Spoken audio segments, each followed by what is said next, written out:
Someone explained something in a meeting. You didn't fully catch it, but instead of asking, you nod and smile, hoping no one asks you a follow-up question. If that's you, here's why that nod is quietly making things worse, not better. Nodding along feels safe in the moment. It avoids the embarrassment of admitting you missed something, but it also quietly shuts off your active listening. Your brain relaxes, assuming the moment has passed, right until someone turns to you and asks a follow-up question you have no way to answer. This is the before state. Fake agreement, cutting off real understanding, and a growing pile of missed information behind you, until the pile catches up and panic hits. Here's how to replace the nod with something that actually works. Step 1. Use a strategic reset phrase instead of nodding.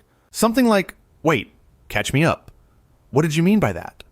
Stops the moment calmly, without sounding lost or unprepared. Step 2.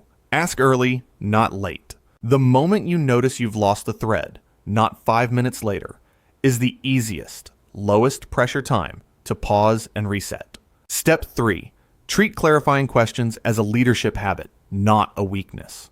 People who ask sharp clarifying questions are often seen as more engaged, not less competent.